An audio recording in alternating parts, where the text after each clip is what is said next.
Welcome back, folks, to Two Brits One Puck. I'm your host, Mr. Intangibles and a net cracker, Dan Masters, with my good friend, a man who sells musical equipment and the leader of Hockey Human Resources, Will Everett Human. Will, how you doing? Very well, thank you, Dan. Very well. I'm not just a man who sells the gear, as those in the know call it. I also purchase gear as well, in all its forms. Right, so you purchase gear and sell gear. I'm definitely not a drug dealer, but I do trade in gear. Okay. What did you buy then? I bought a smaller amplifier. I traded in all my like gigging standard stuff and just got a little baby's first amp so I can make noise rather than just the sound of plastic hitting against metal. So you've kind of gone from Napalm Death to Mumford and Sons then? No. I've gone from Black Sabbath to that. Did you ever watch 2.5 Men? No, I have self-respect. All right, fair enough. All right, well, I've gone from Black Sabbath to your fucking 12-year-old cousin who's just got his first red Yamaha Stratocaster and is incessantly playing Smoke on the Water non-stop for 8 hours a day. Yeah, I know those people. Okay, good. That's good to know. I'm now one of them again. And because I've traded in the higher range gear, I've also forgotten how to play the 3 songs I knew how to play beforehand. So now I'm back to just Smoke on the Water. What were the 3 songs you used to play? What songs did you rip off the most? Oh, what songs did I rip off? Yeah. I don't know. I just learned one chord shape and was like, well, if I just fucking move this around, I can just claim they're different songs. Fair enough. Yeah, I can't think. There are definitely things I've ripped off, but I can't think of anything specific. Did you happen this week to celebrate Bobby Bonilla Day? I always celebrate Bobby Bonilla Day, whenever it is. Isn't it a great day? Brought to my attention. How old was Bobby Bonilla when they started paying that contract? Because obviously like 2011, wasn't it? So he must have been in his fucking... I know he did this last year, but he must have been in his fucking 40s when... Is it the Mets? I want to say the White Sox. Fucking yeah, White Sox, I believe. Whoever it fucking is. Yeah, whatever. Like mid-40s, right? Better sort this fucking Bobby Bonilla shit out. There was something else that happened this week as well that we've mentioned before, which was that PNC Arena changed their bulbs into the rainbow bulbs. And I think those 2 things now mark the midpoint of the year for me. It's PNC changing Bulb Arena Day and it's Bobby Bonilla Day. And I always think, oh yeah, we're about June, aren't we? Okay, that's how I mark the midpoint of the year from now on. Fucking summer's started. Summer's started. It's Bulb Day and Bobby Bonilla Day. Forget the solstice. We don't need Stonehenge anymore. We've outgrown the need for Stonehenge. We've got fucking Bobby Bonilla and the changing of the bulbs. Sorry, mate. It's July, so we do not care about the gays anymore. Could not give a fuck about them. It's true. A fantastic retweet you had this week, my friend, about the 1st of July and how suddenly all the companies' logos have been going back to sans rainbow, as we say. It's fucking shameful. Like, at least it's ridiculous, isn't it? Like, I bet these people leave their fucking Christmas trees up longer than they leave the fucking rainbow flags on their Twitter profiles up for. It's like July the 7th, January the 7th. We're like, I should probably sort that tree out, shouldn't we? 0000 on July the 1st. Get that fucking rainbow shit off of my Twitter profile. It is one of those things where you just think there are people being paid fortunes to come up with ideas like this, where they think, you know what, to support Pride and also to like kind of look cool and, you know, that we understand what people are going through. Why don't we change our logo to put a rainbow in the background? And at no point nobody said, if we change it back on the 1st of July, it's going to look a bit fucking shady in it. And nobody went, oh yeah, you're right. No, just don't give a shit. That's it. It is shameless. It's like, seriously, if you just wait until like the 3rd of July, people wouldn't fucking notice. 1st of July, it's got to be done. It's got to be done because we only want to care as long as we have to. As long as society deems we must care. It's the St. Louis Blues having their fucking Pride night at a local bar for an away game viewing party. It's exactly that. Christ. Did you know what, actually, my Pride flag turned up this week. I was very happy. What, your Pride flag or your NHS flag? There's a distinct difference. No, I got a Pride flag. I got the proper one as well, with the the triangles Brock McGillis has got that as his profile picture, isn't he? Yeah, so obviously there was the rainbow pride flag, and then it's been updated. There's like the trans to also pride include, flag. yeah, and like minorities and all that kind of thing as well. So it turned up, but I'm really chuffed because it's fucking huge. Where yes. When's your flagpole turning up? I'm kind of thinking that I don't know where to put it because I'm not sure, and I thought maybe like leave it in like on my parcel shelf in my car maybe, or like, I mean kind of hang out of the. I've got an office upstairs. I thought maybe hang out of the office window, somehow kind of tie it up because it does get quite windy around here, so it would fly, which would be quite cool. But I've got to decide where to put it now. I'm not sure. I assume you're not taking down your St George's cross that has "It's coming home" in white letters across the middle of it. It's shit, isn't it? I can't even say I'm proud of being from Britain because it just brings up the worst images of people. The British flag's just been co-opted by absolute cunts, and I fucking hate it. I hate it. And the thing I love about Britain is the thing that they've tried to turn against everyone else. And I love the fact that we have this multicultural, diverse society, and I can go to a million places around the country, get a million kinds of foods, learn millions of different, like loads of different languages, cultures, and it's just all fucking. And that flag now just means you're just an absolute raging twat, and it drives me mad. Gotta fucking swap it out, really, haven't we? Let's just change the flag. Fuck the fucking flag. Let's go. See you later. We need to start be more proud of like your county's flag. Yeah. What's the? Here's a fucking tangent. What's the county flag then for where you're from? It's fucking. So do you know the Essex one with the three swords? Oh yeah. Everyone knows the three swords because that's a powerful flag. Imagine the Essex one, but instead of swords, you got fucking fish. It's powerful, mate. I like it. Now the flag of Norfolk is like half yellow, half black with a white diagonal stripe through it and arrowheads across it. Fucking okay. That's fucking weird. Not as good as the Yarmouth fish, I'll tell you that. So it's one bad thing to be displaying a Union flag out your fucking window or whatever. But these twats who have proper flagpoles and a fucking Union flag flying in your back garden, like, mate, get a new fucking hobby. I reckon I could have a Union flag and my Pride flag at the same time. Yeah, I think you've got an element. That would just massively confuse people. You've got an Hang on a element minute. The guy who lives there is an absolute skinhead, but he seems to be a skinhead with a heart of gold. Interesting. People are going to think you're like that fucking 60-year-old geezer who, like, hates fucking, he's proper racist, proper homophobic, proper sexist, but then his son comes out as gay, so he's like, oh, okay, I've got to love the gays now. Yeah. Still fuck the rest of them, though. Christ. So the Cheshire flag it's 3 golden sheaves of wheat and a golden blade on a blue background. Mate, that's pretty. I'm looking at it. It's like a really shit version of the Trey Corona. It looks like some kid's done it in MS Paint in IT class when he was 12. Design me a flag. Right.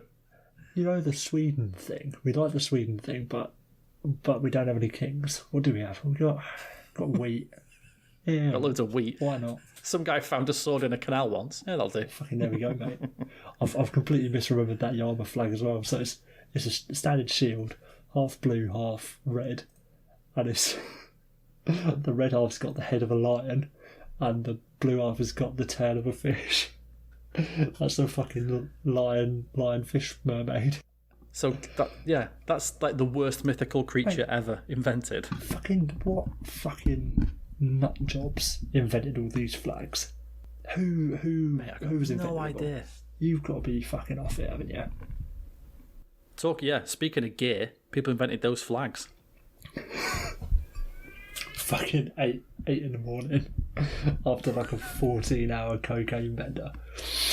Robinson, where's that Cheshire flag? Nearly done. I've got a fucking idea here. Yeah. Right, what's double R? Jesus. Lions. What do we love to eat? Fish. Lion, fish. Put it on the fucking flag. Bang. Done. Finished. But don't forget in June to put a rainbow behind it. So, Okay, let's start the show. Oh, dear me.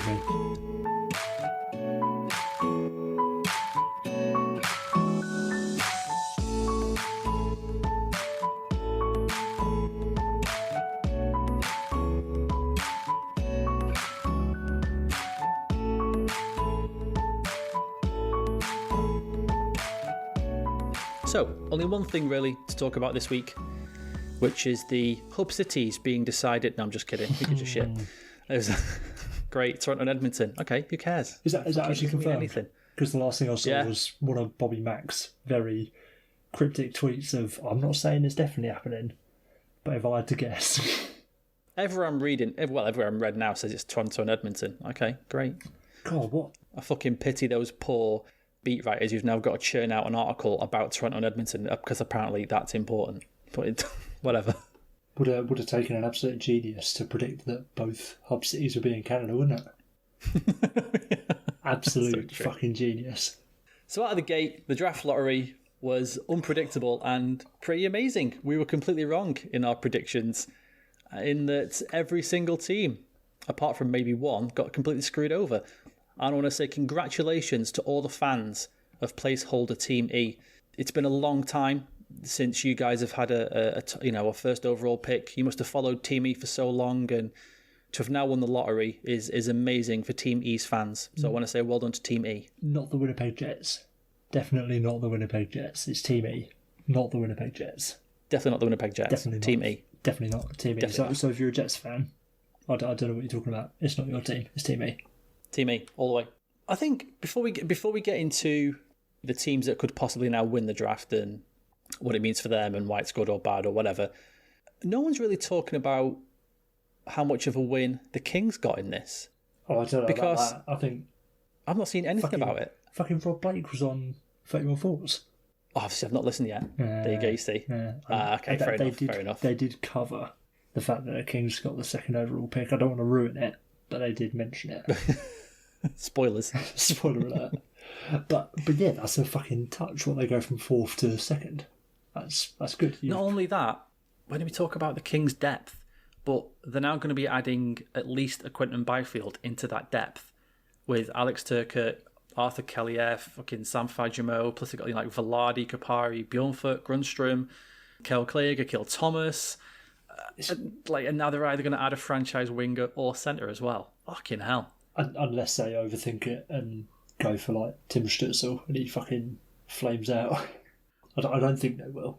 But I think it's got to be I don't think they will either. It? If Byfield doesn't go second overall, someone's done a bad job there. But fair play. Congrats to the Kings. They've still got some nasty contracts on there. It's one thing having all the good prospects coming up, but you've got to have space in the lineup and on the books to sort of fit them in the long run. And you've still got long-term deals for Drew Doughty, Andrzej Kopitar, Jeff Carter, Jonathan Quick, and Dustin Brown as well. Which, Carter and Brown isn't as long as they could be, and Doughty and Kopitar are still good players. But still, I think there's a bit of administrative work for the rebuild, for want of a better way of putting it. But at least it gives you options, doesn't it? Having all those players, it's just options that, you know what, maybe if you've only got 3 or 4 prospects that are real top grade, you think, Christ, like 50% of these better hit, or we've kind of like really fucked up. Yeah, definitely. Whereas if you've got as many as the Kings have got, right? I mean, if you're looking at 4 or 5 or 6 of them are going to be in that team in a few years, and proper contributors, not just fucking Dwight kicking it up. Could be a real dynasty there in Los Angeles, a real dynasty, and they've gone about it the right way. So they've managed their turnaround really, really well. I think they've been rewarded for it. I think so, and obviously it's yet to reap its rewards yet. Like they're not as far along as say like Vancouver or whatever, but this is still a team that has won 2 cups in the last 10 years. Whereas you compare them to pretty much all the other teams in their position, like your Ottawas, your Rangers, your Ducks, your Red Wings, fucking whoever. None of them have the hardware. So really, even the Blackhawks haven't properly gone into a rebuild, have they? And it's not like they're clinging on to contention. So I think they've done pretty well there. It's true. I mean, at the end of the decade, they're only one of 6 teams have won a cup in the last 10 years. So. Is it that many? And they've kind of... Was it 6, wasn't it? Blackhawks, Bruins, Kings... Penguins, Caps, Blues. Yeah, fucking hell. There you go. 10 years is a long time. 10 years is a long time. So it seems like they have gone about doing things the right way. They have had their success. They paid for it initially, and then they started to think, you know what, we need to turn this around. Turned it around, jettisoned some players off. I still think they're now going to try and, obviously they're going to try and jettison off a few more. But if you're looking at guys like Quick and Carter and all that kind of thing, you don't mind eating a bit of their contract now. If you've got rookies who can come through on ELCs and that kind of thing, because you're like, well, I've got 3 years of this guy at like 950 or whatever, so it's not that big a deal. Yeah, you can. By the time he's ready to get his contract, the others will have left anyway. Yeah, you can almost absorb it as a bit of a tax. I wondered if I was gonna. I'll probably talk about this when we get to a few other teams, but the teams that are kind of winger heavy, do you see any scenario where teams are looking and taking Byfield first? No. If they just don't need wingers. See, if a team is desperate for that absolute, like, okay, this is our centre, this is the guy. Because there are a couple of teams that are like better on the wings than they are down the middle. Or you subscribe to the theory of you just take the best player possible and work it out down the road. I think especially when you're talking first overall, you don't want to mess around with it, do you? And like, although this has been a bit of a funny one, like it doesn't necessarily feel like Alexis Lafreniere has been hyped up as much as, say, Conor McDavid or Austin Matthews or whoever, probably because he is a winger. I think there's still enough of a gap between him and Byfield that it's a no-brainer, really. It's not like they're level. Like, Byfield has still been very, very, very good, but Lafreniere's on enough of another level that it shouldn't be a choice, I don't think. Yeah, I guess so. I know what you mean. I mean, I don't want to... Because centres are hard to come by. True. Hell, if you're that set on it, I think you'd do well to try and trade back, rather than just selecting Byfield, because you'd be able to get Byfield plus rather than just getting Byfield. Or if you trade back a bit further, you could get Rossi plus or Perfetti plus. Yeah, good point. Because there are other good centres. Yeah, I'm not saying that Marco Rossi or Cole Perfetti are as good as Quentin Byfield is, but if you could come away with Marco Rossi and, I don't fucking know, Jamie Drysdale, Lucas Raymond, Alex Holtz, Anton Lundell, then you'd be laughing, wouldn't you? That's true. If you... Okay then, here's another question off that then. If you're whoever wins it, or the Kings, and the Sens come to you and say, we'll give you 3 and 5 for your second or your first, what would you do? Yeah, I'd take it. If I'm the Kings, I'd take it without even thinking about it. Will you move back one spot to get the 5th overall pick? Yes, I fucking will. Thank you very much. See you later. But I think for the first, it depends on who it is, doesn't it? I'm trying to think. Who's got loads of wingers that's in the list? Not Edmonton, that's for sure.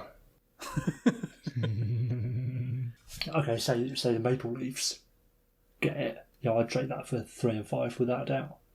Part of me thinks if I'm any of the upper echelon teams, teams who already have that first overall pick caliber player, like your Pittsburghs, like your Torontos, even your Carolinas to an extent, would you rather get 2 very good prospects rather than Alexis Lafreniere? Like, I think there's merit to that. If I was in that position and if I was on, the team that got first overall, and the Sens come to me and say, we'll give you 3 and 5 for your 1, I would have to... It would take me a long time to say yes or no. There'd be some serious conversations. I couldn't make a snap decision on that.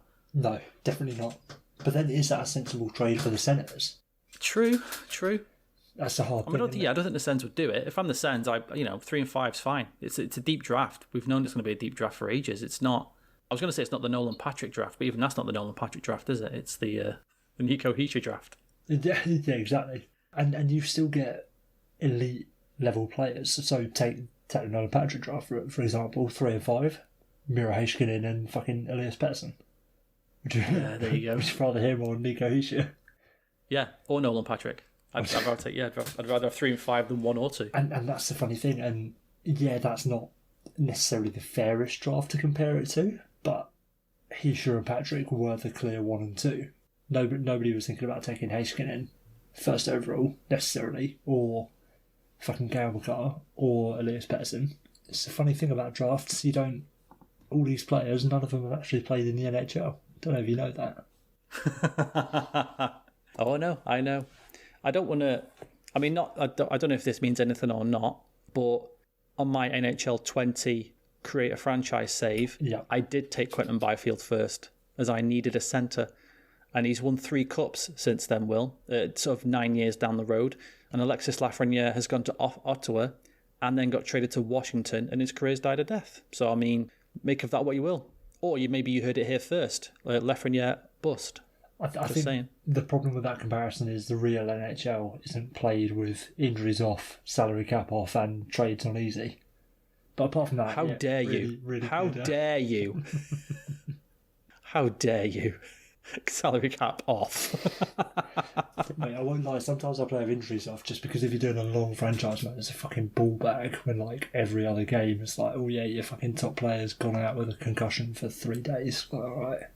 I don't have injuries off, but they are set low. Yeah. But players still get injured. But if I wanted to play a game with super realism like that, I'd go and manage my local team. I don't want to do that. I want to have fun. So I want to see the best players playing. That said, so I'm playing through my first franchise on NHL 20 now, so I finally got it. Oh yeah, congrats. Hey, you got it, didn't you? Thank you very much. Thank you. So I went for Buffalo because I thought, here we go, let's have a bit of a test, bit of a muck around, try and actually rebuild it sort of thing. Yeah. I didn't do an awful lot. I traded away Colin Miller and signed Dion Phaneuf for my third pairing to get a bit of left and right going. What else did I do? I traded Jeff Skinner for Jordan Stahl and other things, so I could have a second line centre and get Skinner's money off the books. Yeah. It's arguably made my team worse. Sim the season, as I want to do, and won the Eastern Conference with a vanilla Buffalo Sabres team. I'd like to say that's unrealistic, but it is hockey, so that could be very realistic, to be fair. It would be more realistic if they weren't still in the Atlantic Division. I think the Bolts missed how many times are we going to talk about this? How many times are we going to talk about Vegas or the Islanders after they lose to Virus, and everyone, or the Blue Jackets this season, and everyone just says, well, these teams are fucked, and no, they're actually fine and actually quite good. Yeah, but we have no idea. This is the problem where video games are quite sort of sterile and clinical in a lot of ways. It just doesn't take into account the sort of losing culture within the Buffalo Sabres. To be fair, yeah, that should be part of the code that's written in, shouldn't it? Just these teams always lose, just fucking accept it. Okay, we're on Spotify, iTunes, Stitcher, Google Podcasts, YouTube, and on at social distance birthday parties. And if you could leave a 5-star review on iTunes or a review wherever you listen, that would be good. And as always, are brought to you and sponsored by Wave Intel. As we barrel towards a COVID-ridden end of season, let Jason and his team of hard-working stat beavers show you with their patented comparison charts how teams and players stack up to one another. And there is a ton of other stuff there. Wave Intel online and on Twitter, being smart so you don't have to. This is the meat of the show this week. The main event. The main event of the show this week. You've done all your veg, and now it's time for a good bit of your dinner. Right. Although, to be fair, when you have a Sunday dinner, okay, are you one of those people who eats things like one at a time? So you eat all your veg, then your potatoes, then or do you just kind of have bits going all around all the time? I think for certain things, so I tend to keep my potatoes or my starch or whatever, my carbs, to have with the meat. Yeah. Okay. But yeah, I think veg I'll probably do it one at a time. Sections, I'll tend to do my veg before the good bit. Okay, so what do you save till the end then on a Sunday dinner? Do you save anything till the end as like the last thing to have? Mate, bit of stuffing. Got to have a bit of stuffing left. Oh, mine's always the Yorkshire pudding. I always save the Yorkshire pudding to the end. I find it gets so bad that I'm trying to be so conservative with my stuffing that I end up with just an entire fucking ball of it left at the end. I've just got to eat this all in one now. And don't get me wrong, it's delicious, but it feels a bit like I've done myself out for the rest of the dinner here. How have Yorkshire puddings not caught on in America? It's insane. I don't get it. You know what? I don't get it. I've gone on a journey with frozen Yorkshire puddings. Do you do frozen Yorkshire puddings, Dan? We do. I started out being extremely anti. Like, how fucking dare you freeze the Yorkshire pudding?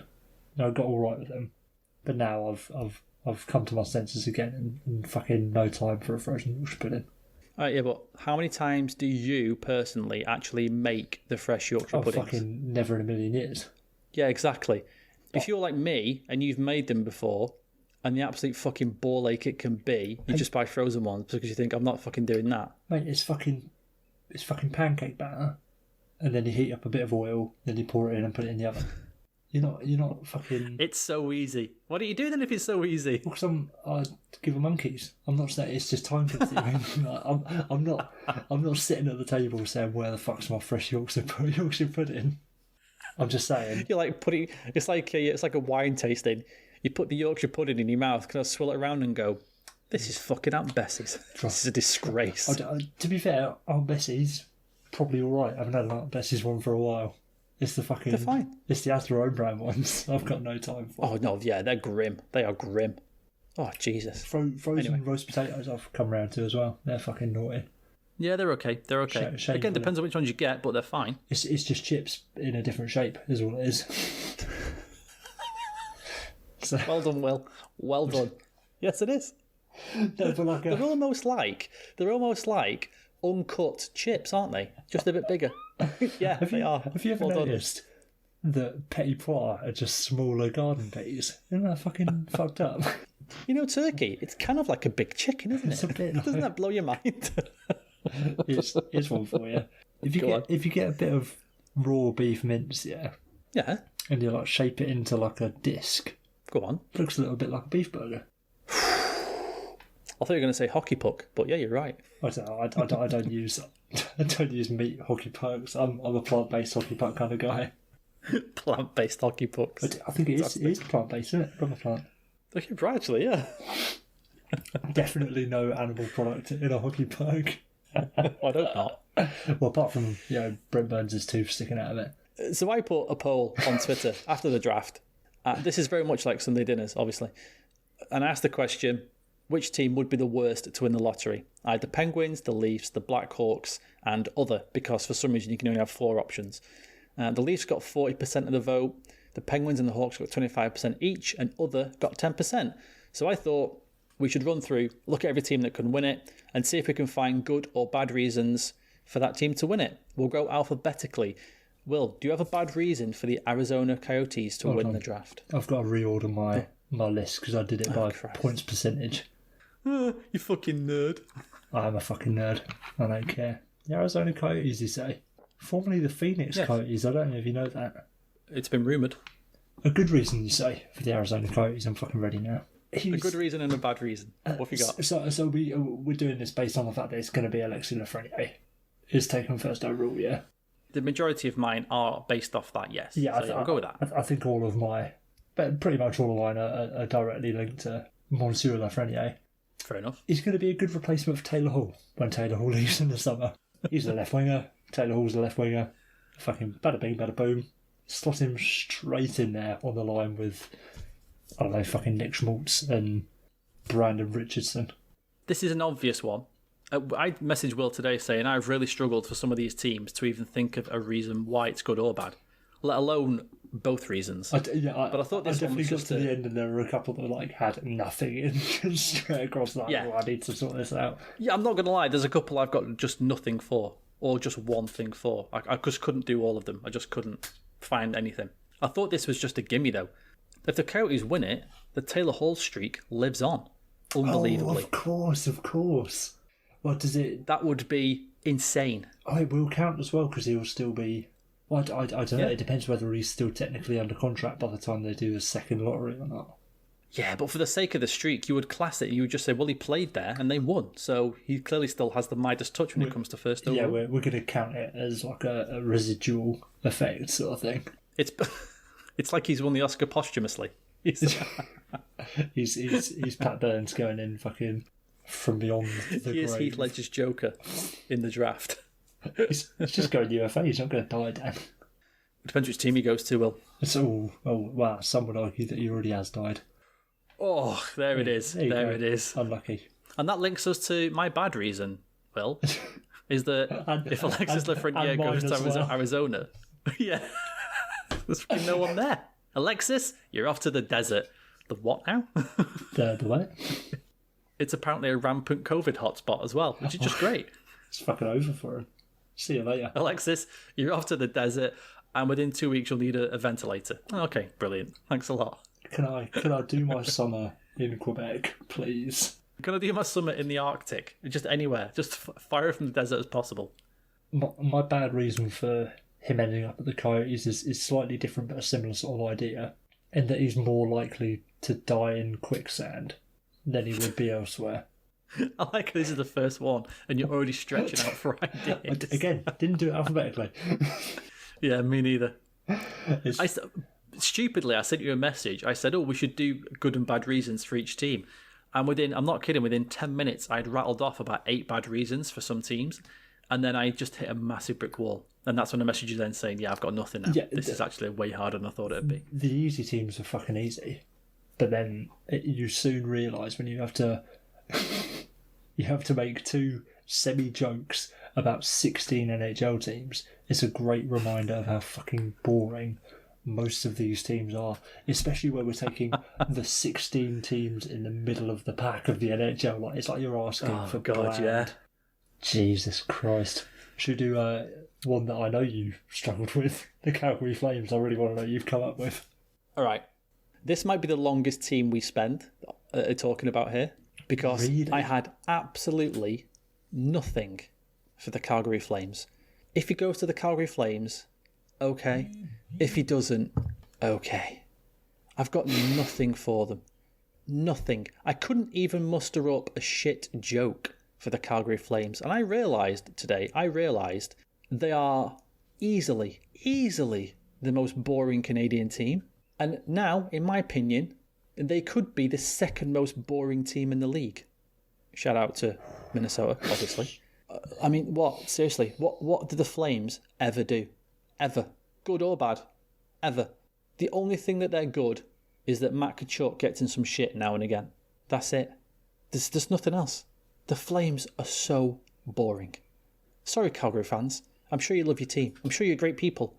You know, I'm sure you're wonderful hockey fans. You are wonderful hockey fans. You go all the time. It always looks full. But seriously, the Flames? I got nothing, mate. Not a single thing. They're so dull. Not good or bad. Nothing. I'm going to have to. Like what? You've missed some sitters here, I think. Please do. Here's a good reason. They're definitely going to trade Johnny Gaudreau if they get him. Again. Okay. Johnny Gaudreau's good though. He's good.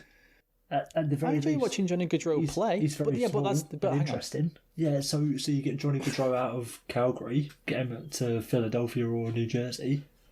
You're fucking laughing, aren't you? Maybe not to the Devils, but if he goes to Philly, God, don't worry about it. I would still. I'm trying to imagine what happens now. If in my head I'm imagining my Twitter timeline. It's Frege, hearing Gaudreau to capital PHI, and I just go, all right. I'm not thinking, ooh. It would have to be an absolute blockbuster trade for me to get even slightly excited. There'd have to be something massive going back. It'd have to be a classic NHL trade. It's 3 players, 2 picks for 4 players and a pick. And the 4 players have to be players I've heard of as well. I could see it. Not just guys who are stuck playing in fucking Qatar or something who are still in the Flames books for some reason. You've got the AHL as the primary affiliate league, then the ECHL, and then it's not the Southern Professional Hockey League like that. No. It's the Qatari Professional Hockey League. Just like the ECHL, exactly. where Akeem Alou was banished for saying that Bill Peters should not be racist. It would have to be that kind of trade for me to care about Johnny Gaudreau going anywhere, and that's how much Calgary has lulled me into hockey dumbness. Is that they make me not even care about Johnny Gaudreau. Here you go. Johnny Gaudreau and TJ Brody plus fucking whatever picks you want. Fucking who cares? For Shane Gostisbehere and James Van Riemsdyk. And picks prospects, who gives a shit? Even then, I'm struggling, mate. I'm struggling. What do you mean fucking even then? You haven't seen an NHL trade for fucking 6 months, mate, and you're turning your nose up to a fucking blockbuster.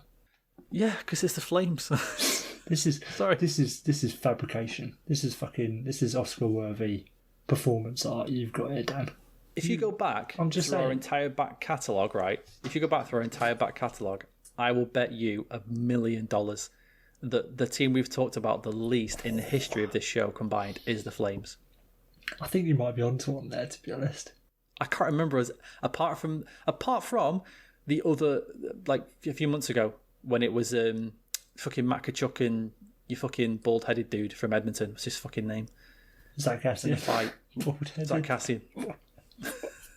I can't remember his name. Notorious bald head. Fucking Zach Cassian. That's all I remember about him was that press conference afterwards and him calling Matt Kachuk like, "Oh, you didn't want to fight me." I just remember his bald head. That was it. He's proper fucking bald though, and he's Zach Cassian. Yeah. God, he's a fucking twat. But I think that's the only time we've spoken about the Flames. Or, all right, to be fair, about the head coach being a massive racist. Yeah, but then can you claim that as your franchise being interested? At least we hired a racist head coach. Yeah, exactly. I think I'm going to say this now. Clearly, this is a joke. It's Bill Peters there that's interesting, not Calgary. You're more of a Bill Peters fan than you are a Calgary Flames fan. Yeah, at least I can call him a twat and say he's a horrible human being. At least he's done something. Fucking Calgary just sits there like on buttered toast. Great. But Calgary have got like the most fucking 13-year-old designed logo in the history of the world. Right, it's the C, right? But it's on fucking fire, mate. Don't worry about it. I don't hate that logo. I think as logos go, it's one of the more... It's pretty cool. Yeah, not smartly designed, but you look at it and go, oh, okay, yeah, I get it. They're Calgary. The sea's on fire. Flames. Cool. I get it. You know, you look at the Columbus Blue Jackets logo and you're like, they're called the Columbus Shooting Stars? What is that? I thought there was already a team called the Stars. Why is their logo that? That doesn't make any sense. Yeah, so that's fine. But I just, honestly, they're so dull. I just had a massive realisation today. Just a massive realisation. Before I do my bad, I feel like we would be remiss if we don't discuss this quickly about the Calgary Flames. And you were surprisingly right that we were going to do the most on the fucking Flames. Which is the better logo? The Calgary Flames logo or the Guildford Flames logo? Hang on. Let me get the Guildford Flames logo up. I need a little comparison. Got to have a little look, haven't we? Everyone at home, play along at home. Have a little look. Guildford Play Flames. along at home, fun people. I'll give you one guess as to what their logo is. Yeah, if you're not familiar, everybody. If you've never heard of the Guildford Flames, for some reason. You see, a G is infinitely more interesting than a C, isn't it? It's true. It is true. You know? They've got some fucking naughty jerseys as well. And I do prefer the Guildford Flames. It's a darker red also. I prefer that. Arguably a maroon, I'd say. Yeah, it's close to maroon, isn't it? Whereas like the Calgary one's a bright red. Because you have to make it bright because obviously there's nothing else exciting about the team. The only eye-catching thing. I think that's my the only eye-catching thing about a team. That's my problem with the Guildford Flames though. Like it's not... Your logo doesn't look like it's on fire. It does. It's got flames coming out the back of it still. When have you seen fucking maroon fire? I don't know. There you go. Only in Guildford. Oh, in Guildford, yeah, on the ice. But there you go. So, just a bonus episode on the Calgary Flames. My bad one was that Lafreniere will have to be friends with Sean Monahan, which is, as the Flames are, a very boring existence. Let's move on. The fucking lads. I came into this conversation not actually minding the Calgary Flames, but we've fucking talked about them so much now that I'm done with it. Got no time for it anymore. The Carolina Hurricanes will. Who? Good or bad, you can go first. Oh, you're doing fucking alphabetical. Jesus Christ, alright. Fucking conference jumping over here. Good reason. Plenty of cool kids to hang out with. A lot of youngsters on that team. I bet. Fun young team. I bet. It's a good market. Andrei Svechnikov's probably a laugh, isn't he? Yeah. Can add an absolute superstar to that team. That'll be good to see. I like to see new teams coming through who've had a bit of a break for a bit. It'd be good to see Carolina win it. I like that. That'd be good. For a bad reason. My bad reason. Unfortunately, he's going to have to do the Storm Surge, and he might not be up for that. I kind of went something like that. I thought my concern would be the Storm Surge. They would try to be too exciting with the first overall pick in the team. Try to impress him. Yeah, and ends up like with them trying to shoot him out of a cannon or something like that, and it just goes disastrously wrong. Or just shoot in full stop, and it goes fucking full on Dick Cheney. It's like, shit. Alexis Lafreniere is going to catch a bullet in his teeth. Let's go. Storm Surge. Oh, he's dead. Sorry. We need to go too far. The rest of the team shouting Storm Surge while fucking Jordan Starr shoots him in the head. Fucking just executes him. You want excitement? Are you not entertained? Oh God. Right. Oh, that'd be a fucking power move, wouldn't it? I'll say. Bloody hell. Well, Jesus. What's your good reason then? Oh yeah, I decide the same as you. So- It'd be fun to see him play in a, young team, good young, like new coach, fun to watch, exciting style, all good. Oh, who cares about the on ice product? You'd just have good mates, wouldn't they? Yeah. They'd be nice. Easy one, this. The Blackhawks. You're gonna see a lot of him, aren't you? I'll say. Gonna We'd get Lafreniere fatigue. fuck it verbatim. I've got mad exposure, baby. Mad exposure. You would get mad. I've exposure. got This Is All We Need. The second Blackhawks wave coming towards us with another elite winger to drive them forward. Let's hope this one doesn't spend too much time in taxis. Or anywhere, really. You can't be trusted. Or anywhere, yeah. My bad reason would be that Stan Bowman would probably keep his job. And I don't think that's good for anyone. Yeah, and then for the Blackhawks, my good reason would be it would be good for the league to have a common enemy again, as they would then get the next 17 outdoor games just to see what Lafreniere can do in snow or something like that. What can he do? Like testing him in a fucking variety of climates. Yeah, that's what. Hey, after the fourth consecutive Blackhawks outdoor game, they'd have to start thinking of reasons why they want them still on the TV. You can't just say, "Well, Lafreniere plays for them; he's the first overall pick." So, no, then it's got to be like, "Oh, what could he do if it was snowing? What could he do if it was cold and sunny?" Oh, we've got to find reasons to get him out there and on TV every fucking 6 months outdoors. What does he look like with eye black on his cheeks? Yeah. What if his hair goes a bit icy? What happened then? A beanie on top of his helmet during warm-ups. We all want to see that. I did find out, do you know if the Hawks win, it would be exactly the same odds that they had last year when they went from 12th to 3rd. Is it? So on the odds, yeah. Yeah. Now, for this second fucking draw, yeah, everyone's got equal odds. Yeah. Which, to me, a little bit weird. Why? Yeah, I think, I see what you're saying, actually. Do you know what I mean? Like, because if we're saying that the playing round ain't the playoffs, and then it's just deciding who gets in the playoffs, you still have a situation where, the Penguins had a far better regular season than, if I still had it in points percentage wise, I'd know, than Montreal. Like, so in theory, if the Penguins and the Montreal Canadiens are both in the redraft, the Canadiens should have a higher chance of getting him, really.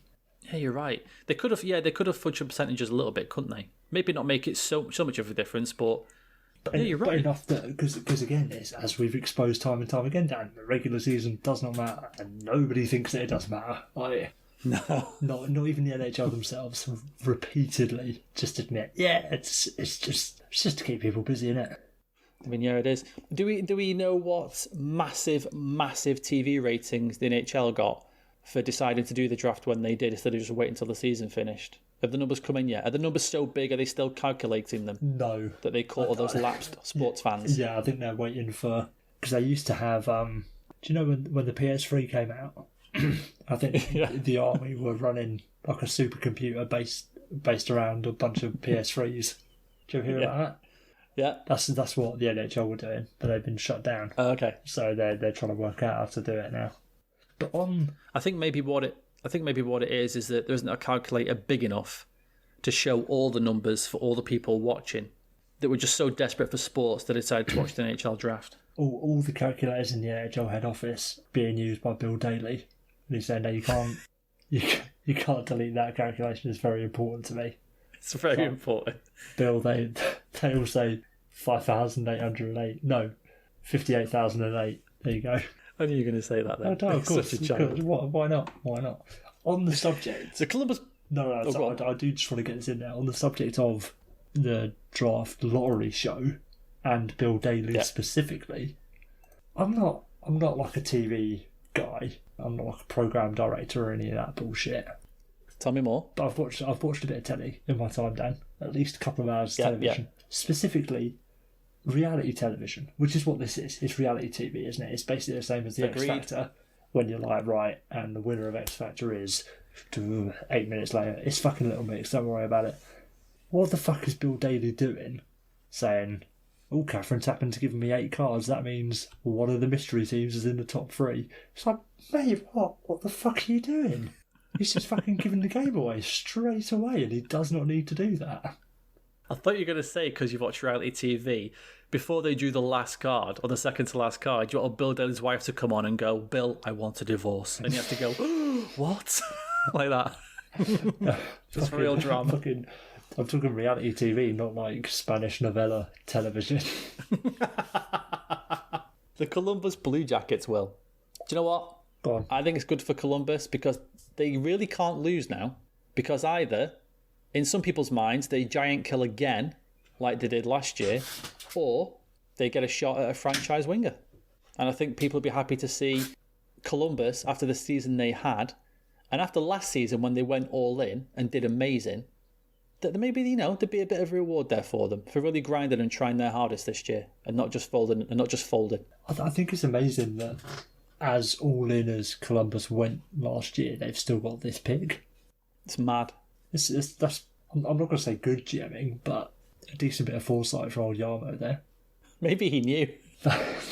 Maybe he knew to be a massive virus outbreak, and he had the inside track somehow. But to be fair though, like he probably did know. He probably thought, right, if I'm going this all in, and then they're likely going to leave, next season is going to be shit. So we're going to yeah, true. Oh yeah, you're right. Actually, yeah.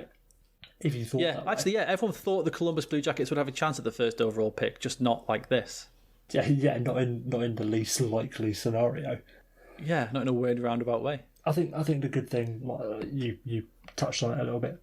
They kind of deserve it, don't they? Panarin and Pavelski walk out and probably deserve a nice little make you feel a bit better about that. I had nothing bad for the Blue Jackets. I had something bad for Lafreniere for if the Blue Jackets get the pick, and that's the fact that he will have to wait until 2027 before he can leave as a UFA, unfortunately. Okay, that's good. I like that. There you go. He gives and he takes away, ladies and gentlemen.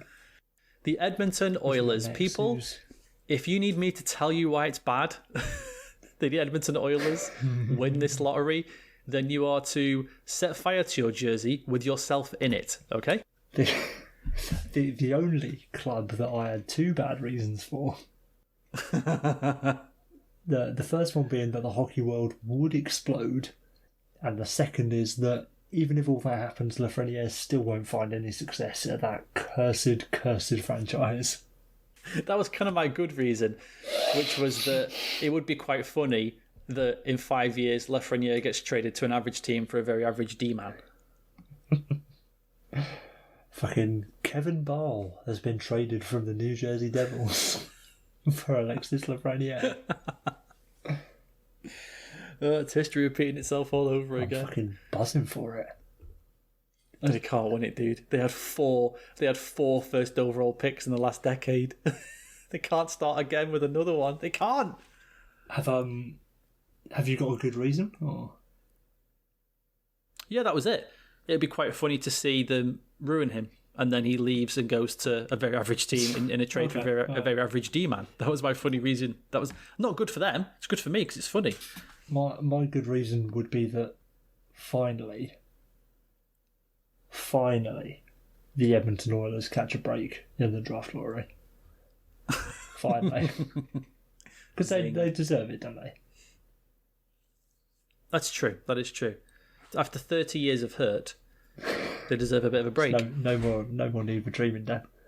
No more need for dreaming. The Florida Panthers will. Sorry, I'd forgotten what I'd written. As far as I'm aware, I'm excited now. Mr. Lafreniere is a single man. He's a young singleton in the Greater Quebec area. Therefore, where the fuck is this going? He does not have to worry about predatory remarks from Mike Hoffman and his fiancée. Jesus Christ. He can safely sign in Florida thinking, I'll probably be alright. Fucking hell. Don't forget, people, this is a big don't forget episode of how bad these a big don't forget episode. Are. Bloody hell. There you go. You got a better reason than that? Well, I had kind of one backhanded good reason, and then a legit good reason.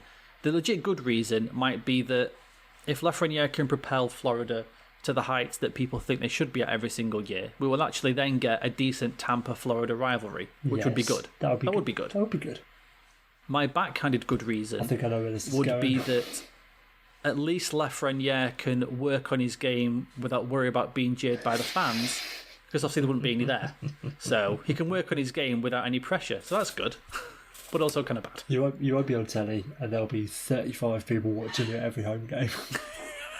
It's the perfect place to learn your trade, Alexis. There's no pressure at all. It's like an open practice 3 times a week. What more would you want? It's like going... You know how they say going to the NCAA is better for a prospect's development? Yep. It's just like that, really. Yeah, just the same as that. The Minnesota Wild. I've got a bad reason for the Panthers. Have you got a bad one? Like I said, it was a backhanded good reason that's actually really a bad reason. Bad reason. Okay, yeah, I get you. Well, that we'd never see him. I've got a sincere bad reason in that I think getting Lafreniere, like Florida aren't a bad team on paper at the moment, but getting Lafreniere would push them into potentially being a good team or even a very good team. But he would be stuck in a division where he still can't succeed no matter how good he makes his team. So there'll be 4 teams that have fucking leapfrog to get there. Fantastic point. The Minnesota Wild. They probably deserve it, unfortunately.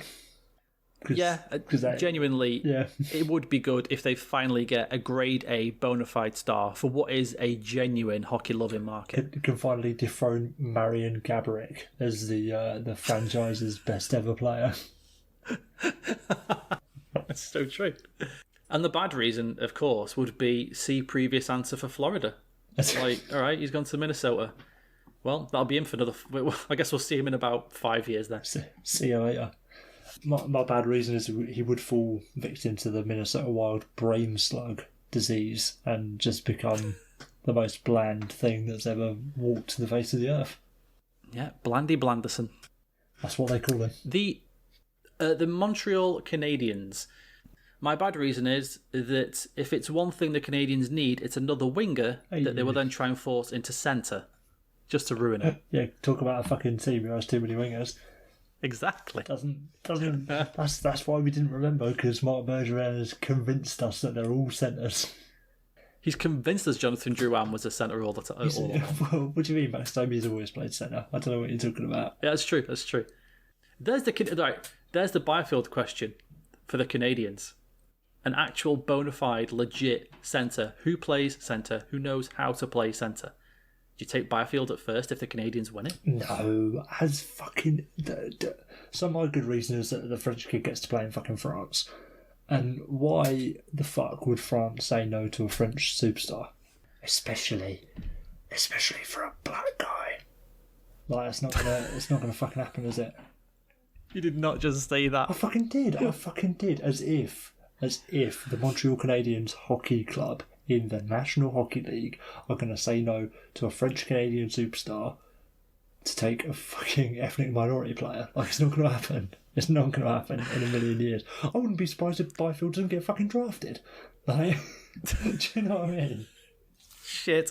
I'm laughing because it's so scarily true. Like, Byfield's going to drop to fucking 18th overall. Oh, God. It fucking is. Oh. It'll be even worse if Bergevin finds out Byfield's parents are Russian. Christ. Somehow. Well, that was fucking Akeem Alou's problem, wasn't it? Well, yeah, you're right. Fucking hell. Jesus, we've seen this story before, haven't we? But no, they're definitely gonna. Well, that's the perfect storm of teams who need a centre and are still gonna take Lafreniere first overall because he's French and everyone's a centre. He's French. Yeah. Isn't he from Montreal? I think he's from Quebec City. Maybe. Oh, is it Quebec City? Oh, okay. I'm only saying that because that's the only other place in Quebec that I know. Hang on, 1 second. Let me just quickly check. Well. He's from Saint Eustache in Canada. Which is in Montreal. There you go. Oh, would you look at that? My bad reason for the Saint Eustache native Alexis Lafreniere going to the Montreal Canadiens is that if he has a Hughesian rookie season, he will unfortunately quit hockey forever and potentially turn to drugs, alcohol, loose women, fast cars. You know the story. He's going to James Dean it up, basically. Yeah, but what's the bad thing that would happen then? Yeah, because he wouldn't have to play hockey anymore, and that's probably a good thing. In Montreal. No, I've just got two good reasons then. Sorry, I've confused you there. You are right. That is a little scary side reason. Not massively scary. It's a little scary side reason is that you're sending a first overall pick, a French-Canadian boy from Montreal, going first overall to Montreal in a draft that should have been in Montreal, and he's going to have to live with the pressure of that. It's got fucking like a young kid. Jesus. It's Alexander Daig written all over in it. Oh boy. Like we haven't. I know Yakupov fucking flamed out, but I reckon there's a chance for that Lafreniere, for no reason at all, could be a proper beautiful bust. Oh, you're calling it now. Yeah, why not? I've made plenty of bad predictions in the past that have turned out to be completely wrong. Yeah, he's gonna bust. He's gonna bust fucking hard. It's true. Do you know what? People only remember the ones that are right, don't they? Was it a wise man once said whose other work I will not mention for fear of losing listeners to it. Good takes never last and bad takes never die, Dan. That was kind of my good reason, is that it is kind of cool if a lad from that market a lad who was born there goes first overall to that market in the draft that should have been held where he's from. That's kind of a perfect storm of everything coming together. It's Shearer going back to Newcastle, isn't it? It's cool. It's Fat Frank. It's fucking whatever you want. Like, it's Stevie Gerrard. That's what it is. Bring his name up, please, on this show. Oh yeah. Sorry. I keep. See, the thing is, I forget that the Scottish Premier League exists. That's it. Let's not do this. I think more about the Blue Square Premier than I do the Scottish Premier. How are Forest Green Rovers doing this season? Who knows? What do you want me to do? I can't support someone else. I want you to cry. I'm not going to cry. All right. I don't care that much. To be fair, I'd rather you be a Celtic fan than a United fan. So. Yeah, exactly. My parents are both United fans. Yeah, I was going to say you'd have to be a United fan if you were. The New York Islanders. I linked the good reason for the Islanders with Preds, which was that neither team really has a grade A megastar, and I think it'd be kind of cool if one of those markets did have that. Due respect to Matt Barzell, come on. Yeah, but he's not that level. You know what I'm talking about? I'm talking about, first five names that always get mentioned in who would you take if you could build a team. There's always the first five guys that get picked. I will again. And I think it'd be cool if... Go on. I'll refer you to what we said earlier about this kid hasn't touched the fucking ice yet. I know, but we can all make crazy predictions. It's fair enough. You are allowed. Yeah, you're going bust. I'm going next to McDavid. There we go. The French. You've gone one way, I'll go the other, just to balance us out. That way, the podcast will be right. No matter what, we've put it covered. And hey, do you know what a good thing would be about the Islanders? Let's be honest. If the Islanders get Lafreniere and he is that guy who propels them to a cup, wouldn't it be funny if the Islanders get a cup before Pajama Boy? Wouldn't that be funny? That would be funny. That'd be very funny. There you go. You see, there's something. That's the thing. If you don't have any allegiance to any teams, you can enjoy any part of the NHL, really, can't you? Yeah. Well, I mean, I still enjoy as much as I enjoy for Bruins' success. I enjoy the misery of other teams, maybe more. Arguably more so. I think my ultimate game, arguably more so. As a hockey fan, but the best outcome really is for it all to stop and everybody to be unhappy. I want every team to be miserable. Did you have a good reason for the Islanders? I do actually. I do. Fortunately, not to disparage the young man before he sets foot on a sheet of NHL quality ice, but I'd imagine that Lou Lamoriello is going to hook him up with a quality barber and get him a nice clean haircut. That is true. Don't see any other teams on this list who are going to give him a fucking quality cut, do you? No, I mean Lafreniere's walking around like a fucking hippie at the moment. I don't even know what he's thinking. I'd imagine it's a shambles. It's an absolute shambles. I watched the Simpsons episode with the baseball players. Baseball, one of the best episodes of not just Simpsons cartoons, one of the best episodes of television ever. Get rid of those sideburns, Mattingly. I told you to trim those sideburns. Oh my god. My bad news for the Islanders is related to the Sens. Ooh, and this is kind of crazy. But do you know if the Islanders win this, it could have been the Sens pick? No. Because Jean-Gabriel Pageau goes to the Islanders at deadline and he costs them a first to the Sens, and that first was lottery protected. Oh. And if the Islanders hadn't done that, the Sens would have had another chance at first overall in this draft. Could have had first, third, and fifth. Can you imagine? Mate, I'm getting fucking excited, even though I know it's not going to happen. Yeah, I'm excited, even though that's actually already happened and not actually a possibility. Just thinking about still, it. Even the thought. That's a titillating thought of that. Fucking one day. If I die without seeing the team pick 1 and 2 overall, I'll fucking kill myself. I know, we've got a good, like 40 years? It's got to happen at some point, hasn't it? I mean, the stars have to align. I'd like to think I'm going to live past 67. You won't know, Will. Sorry. Oh, fair enough. Thanks for the heads up. And now I'll have to see to it that you don't. If there's ever a prediction that you've got where Insure fucking comes to light. Yeah. You better start sleeping one eye open, mate. I've got 4 years to... True. I've got to hope that you're going to procrastinate on this prediction. Yeah. Not just fucking... Oh, but don't do it quicker. Jet it over to my house to murder me at the weekend. Fuck, I've got to act now. Did you have a bad reason for the island? Oh, right. I do. The bad news for Monsieur Lafreniere, if he gets picked by the New York Islanders, is that he will not be playing any hockey. For they do not have an arena. It's true. He won't have the bonus excuse of flaming out of Montreal, which gives him, reason to turn to the drink and the drugs and the seedier side of life. He will just be homeless.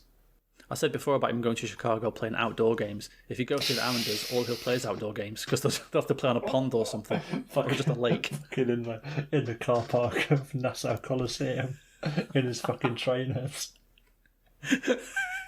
He's just playing street hockey. It's not even ice hockey. It's just on the concrete. Jumpers for goalposts, mate. Jumpers for goalposts. Ooh, football, isn't it? Marvellous. Fucking Lou on the sidelines like, back in my day we didn't have ice, we didn't have sticks, we didn't have... And we sure as fuck didn't have sideburns. Trim those sideburns, Alexis. Alright, the New York Rangers, well. It's similar to the Chicago Blackhawks. I've written here, mad exposure, baby. Because genuinely, right, I just thought about all of these teams and which team I would want to win it. I want the Rangers to win it more than any other team. I'd put the Rangers in that bracket of teams that I don't really care about. Do you know what it was? As soon as I can't remember who did it, but when they sent a letter out to fans saying, we're going to rebuild, we're going to suck for a couple of years, sorry, but we have to do this to turn this around. And they have done it perfectly. This has so far been the absolute perfect rebuild. They went full rebuild, no fucking around, traded loads of players, got a ton of first overall picks. Then they go to free agency, bring in an absolute difference maker, an elite difference maker who should win the Hart Trophy in my opinion, and they have a cup chasing goalie in his last season. And the hockey gods may speak on this one, for the better this time. And I hope they do. The only thing I don't like about what the Rangers have done as far as their rebuild is that letter. That letter shouldn't have been, sorry, but we have to do this. It should have been, we're going to do this, and if you don't like it, fuck off. Yeah, because that really works in the real world, doesn't it? Well, I'm just saying it would have been pretty fucking cool if they did. That's a fair point. It's just like 3 words, rebuild or die. That's it. Yeah. What else are we going to do? To rebuild, what are you going to do? Because the Rangers lack a success, they're really not overexposed, are they? I don't think they are. But you always hear that thing of like, oh, you want the New York teams to be relevant, you want the Rangers to be relevant, you want the Knicks to be relevant, you want the Giants to be relevant, like. Yeah, but the funny thing is, and this is a not a secret, but all the New York teams fucking suck. New York as a sports market is atrocious. It's atrocious, considering what they have at their disposal and they have 8 teams in the 4 major sports, they're fucking shit. But none of them have like superstars, though, do they? Yeah, but that's what I'm saying though. They're not overexposed, and people are talking about the New York team should be good and blah blah blah. Yeah, maybe they should be good, but they're all terrible. Every sports New York team is bad considering what they have at their disposal. And apparently, New York's this magical, mythical place. Yeah, like and they just, never, it isn't. Never really attract the free agents. Yeah, exactly. Why do you think LeBron could have gone to the Knicks? And he's like, I'm not fucking going to New York. Are you mad? Why the fuck would I go there? Yeah, but I'm going to LA. That's the Knicks, though, especially. Like, I think. In my limited basketball knowledge, the Knicks is like going to fucking the Senators. I mean, that is true. But even the Yankees and just absolute storied franchise, maybe easily the most well-known baseball team in the world. I've won a World Series in an absolute fucking dog's age. I like Odell Beckham Jr. Oh, did he get traded or did he leave in free agency? Yeah, he went to the Brown. Got traded to the Browns. Oh, traded. Fair enough. Cleveland. I thought he left in free agency. So that's fucked up if you pick the Browns over the Giants. Fucking hell. Jets haven't won a Super Bowl since '67. What's that year? What's that ringing a bell? The Mets are like a laughing stock of baseball, and then the Rangers and the Islanders have not. What Rangers was 94, Islanders was 83, something like that. Yeah, but the Islanders, to be fair, like they are fucking. When they did it properly. Yeah, the only team that's been any good is the Giants, but even the Giants are terrible now. Well, and that's what I mean. This is all the point. Like, if they get Lafreniere, they're going to fucking like promote him out their fucking arse. Yeah, but again, that's like I say, that's fair enough. I don't think they're overexposed. I really don't. I think that'll be fine. And I'm so up for the Rangers doing it because they went proper full rebuild and didn't do like some teams are saying, oh, we'll do a rebuild on the fly or we'll do a soft rebuild. They went, no, fuck it, full rebuild. We're doing it. I hope it works out for them. And for that, I've not even got a bad reason for the Rangers. I think I do. Yeah, so the bad reason is their second best player, well, their current best player, Artemi Panarin. Don't know if you've heard of him. He's also a left winger, so you're sort of by default not going to be able to play with the only other good player on your team. But you wouldn't need to, would you? If Lafreniere is as good as I say he's going to be in my wild prediction, then it's fine. You just have 2 fucking unreal left wingers who can dominate the league. Yes, it's not as bad a problem as having to fucking play in Minnesota or whatever. Yeah, exactly. My Preds takes, unfortunately, are mired in other teams, which was the good is that the Preds don't really have a megastar. They have a ton of good players, but no actual elite player. And Nashville is a good hockey market. I think I think the fans deserve to have another shot at a cup. I think the fans did great there. Smashville was awesome. I enjoy the energy and stuff when they play. And the bad reason was the same as a few of the teams, was just like, yeah, Nashville, okay. Yeah, my good reason is that at least he's not going to Minnesota. And the bad reason is he probably won't outlive David Poyle. So there you go. You win some, you lose some. The Pittsburgh Penguins. Never heard of them. Never heard of him. So a good reason, the Penguins were the first one I thought of. Is it because they were 5th in the league? Who's to say? Who's to say? So the good reason is that, and sincerely, I know a lot of this and a lot of any of our content is very tongue-in-cheek and sarcastic, but if Lafreniere goes to the Penguins, that extends Crosby's relevancy by however long, because there's going to be that next wave of genuinely really good player. Not, no disrespect to like your Patrick Hornqvists, your fucking Jason Zuckers or whatever. Lafreniere is a fucking on the tier of Crosby and Malkin, and therefore is going to drag them a bit further than they potentially could do without another player of their level that's significantly younger than they are. So I think that would be really good. That would be a really good thing. The again, sincerely potentially bad reason is when they come to have to pay Lafreniere if they select him. I could easily see it ending up like those dark days between 2009 and 2016 where they had fucking nobody around Crosby and Malkin because they were in cap hell. Yeah. So that is a proper swings and roundabouts thing. I had the same good reason for you, and I had the same good reason as you, and then I also thought what better place for a seemingly generational talent to go than you can actually see the guy who has done it all already and have him guide you. And for Lafreniere to be able to pick Crosby's brain and say, what did you do in this situation? How do I handle this? Who better? Who better to guide him? I think that would be a good thing. Not only, and that's Sid, who's an Eastern Canada guy who played for Rimouski Oceanic, as Lafreniere does, and then even further, the fucking owner is Mario Lemieux, who is the fucking French-Canadian superstar. Like, I don't think of Crosby as French-Canadian because he's from fucking, what's that place called? Nova Scotia. But yeah, you combine fucking living legend Crosby and still technically living, but older legend Mario Lemieux. That's a hell of a combination, isn't it? And then my bad reason, it's too obvious, but you get to go from Crosby to Lafreniere. That's bullshit. Come on, I mean that is just bullshit. It's not really on, is it? It's not on in a season where, like you say, the Penguins shouldn't even have a chance at sniffing first overall. And in 2018, I remember this vividly. People were saying, get ready for Alexis Lafreniere in 2020. That's the guy. That's who everyone's going to be chasing when the time comes around. And then, you end up going to the fucking Penguins? Like, come on, man. That's just not right. It's just not right. Well, it's like now, if we're looking a couple of years in the future, fucking Shane Wright ends up going to the Oilers or the Lightning or whatever, like... Yeah. Or the Bruins. Well, I don't know if you've heard of this team or not either. They sometimes get mentioned around certain parts of the media. The Maple Leafs, who ply their trade in Toronto. Is that the team that... it's the Marlies parent club, isn't it?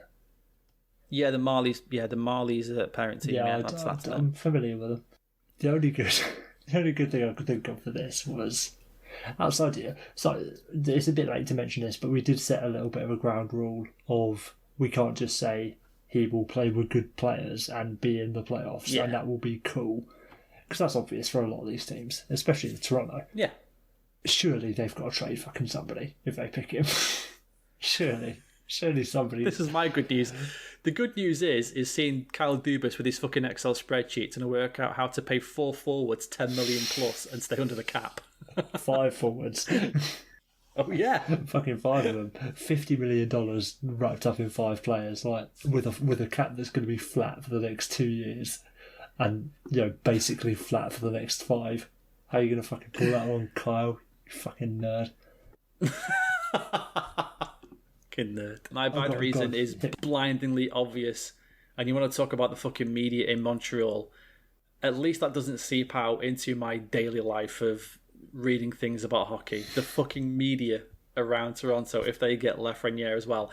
And then, when it comes to time to do his fucking contract, I can't do it again in 3... I need a good 10-year break, Will, from Maple Leaf contract discussions. I can't do it again in 3 years. I just can't. It's June 2023 and Lafreniere doesn't have a new contract. It's like 2 minutes to 5 o'clock and we're still going, shit, what's happening?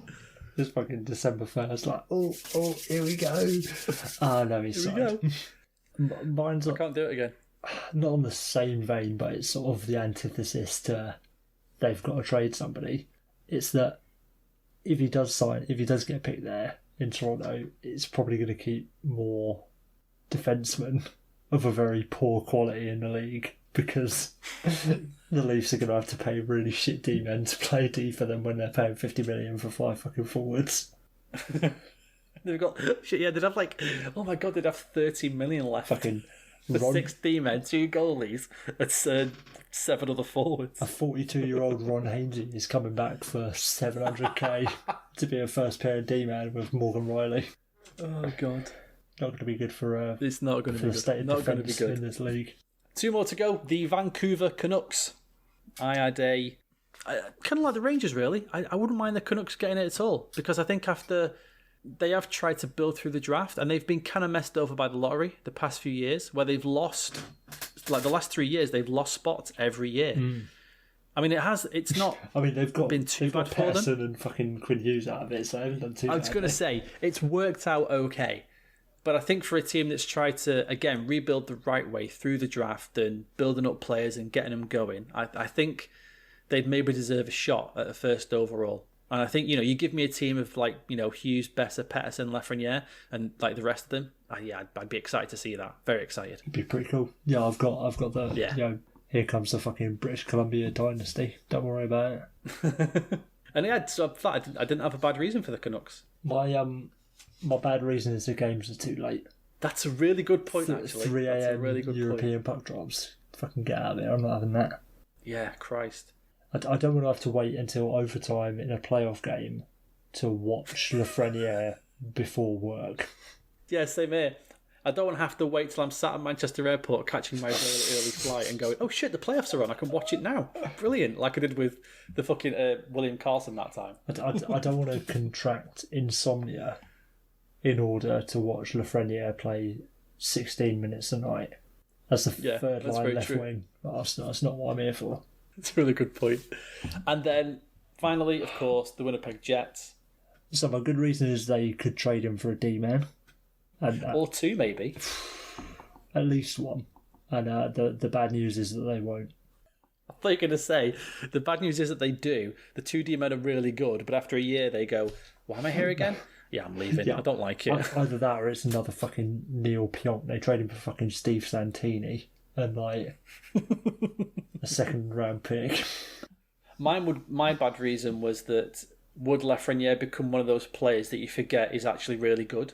Like Blake Wheeler or like Nick Ehlers. Or fucking Patrick Laine, like Patrick Laine, yeah. Like lists come out every year, and it's who are the best at this, who are the best at that, and then I go, oh yeah, Blake Wheeler. Oh, he's really good, isn't he? I always forget about Blake Wheeler. He plays hockey. And that'd be the same with Lafreniere. Shit, he's awesome, and that'd be the same. It would be a damn shame. What's a good reason though? My good reason is I think. Kind of a couple of teams like this, but Winnipeg is a fantastic hockey market. Great fans. It'd be awesome to see them have a really good run in the playoffs. It's been spoken about a million times.